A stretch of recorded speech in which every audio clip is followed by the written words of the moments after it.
Welcome to the next in the series of AIS Talking Heads. I'm Keith Lewis from Montpellier. I'm here today with my colleague Paul Archer, and we're going to spend the next few minutes giving you advice and tips on how to provide and develop successful presentations. Welcome, Paul. Thank you. The title of this film is Don't Blow It at Presentation Stage. That's obviously a key area. What do you think are some of the key issues facing people? Well, the biggest issue, Keith, is that our members are not natural presenters. They're technical experts in their field. They're not natural presenters, so that can cause a problem. Presentation skills, you either are good at it or not, and glossophobia is what's the fear of public speaking, and that's the first fear that people have. The next one is death, and the third one is spiders. So that's the reason why a lot of people are not good at presenting. So on that basis, Paul, if you're going to a funeral, you're better off being in the casket than you are doing the eulogy. Absolutely, Keith. Paul, we've all been in the same position. You know, we get a lot of our business from tendering and presentations and whatever. And, we spent hours and hours and hours in the past doing proposals, trying to match the client needs and whatever. And you get to the final meeting, you're there and you've got to do your presentation. What are some of the key steps that you think businesses can take to enhance that opportunity? Well, the best thing for them to do, Keith, is to get a sales process together, because you've got to know where you are when you're in the boardroom, for example. Where are you in the sales process? And the biggest thing, I think, is have they done the right preparation? Have they found out exactly what is the customer looking for? What are the needs and problems of the customer? Have they researched them? Have they been on their website to find out the issues? Have they used Google to find out the issues? Have they used Google Alerts? Have they set those up so they can be told about what's going on in the company? It's the research, Keith, that's really, really important. If they're tendering, for example, do they know what the criteria is for the tender? Is it price? Is it health and safety? What kind of criteria is important? So these things all matter. It's all about the preparation. I think it's important for people to remember that the client has invited you to present. They want to know what you do and what sort of things that you provide. What else do they want? Well, buyers are looking for standard things, aren't they, from the contractor? They're looking for you to be an expert in the job that you're tendering for. They need you to have a track record showing that you've done the job and done it well. They don't want to take risks these days, particularly in the recession that we're in, or coming out of course. The right price, naturally, comes into it, so make sure that you're competitive with your pricing. So I think they're the key things that they're looking for, Keith. So the presentation gives you the opportunity to match what the customer is buying to what you're selling. How can we maximise this opportunity? Well, we mentioned earlier you've got to do the research, haven't you, to make sure that your pitch is correct and it's satisfying their need. But the biggest thing is that you're talking to the right people in the business, Keith. You see, our members are targeting large corporations, and they have what's called a decision-making unit. These are a collection of people who make the decision to go ahead. So make sure you're talking to the right people.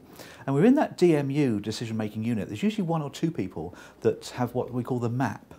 They have the MAP in order for you to proceed. Now, MAP is an acronym. The M stands for motivation. Are they motivated to be able to want you? The A stands for the authority. Do they have the authority to sign the check and to say yes? And the last one, the P, is do they have the problem, Keith, on their to-do list? Because all business people have to-do lists and objectives. So they have to have the MAP. So make sure you're targeting the right people. Most people, understandably, get very nervous when they're presenting. How can they control that, Paul? Well, the first thing they've got to do, Keith, is accept the fact that nerves are natural. Nerves are adrenaline, and if you can target them, then they actually help you. But other than that, the best thing is to prepare and practice beforehand. Be really familiar with the content of your presentation. And when you do start the presentation, Keith, I always recommend you do the ABCD. The A is for attention, so get their attention first of all. The B is for benefits. Make sure that they're aware of 2 or 3 choice benefits of what you can bring to the table. The C is the credibility. Very early on, they've got to show the customer what their credibility is, that they're the right people for the job. Demonstrate your expertise, showcase previous clients, case studies, but demonstrate your expertise and your credibility.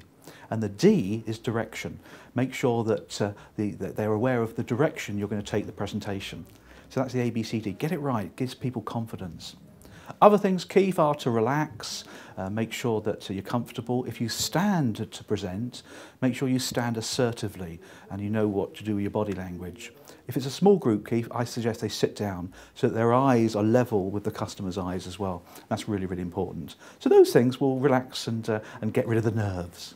So we're prepared, we've done the research, and we're confident that we can match our products and services and skills to what the buyer requires. So we get to the presentation. What can possibly go wrong? Yeah, lots can go wrong, Keith, I can assure you. But when we examine business presentations, there's 6 common mistakes. Number 1 is it's just too long.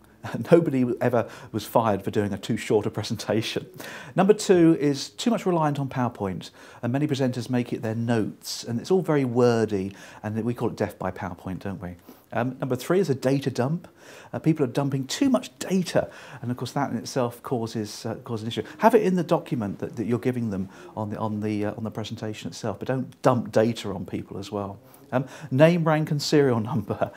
People start presentations really boringly, don't they? My name is so and so. Name, rank and serial number. Start with a bang, as we talked about earlier as well.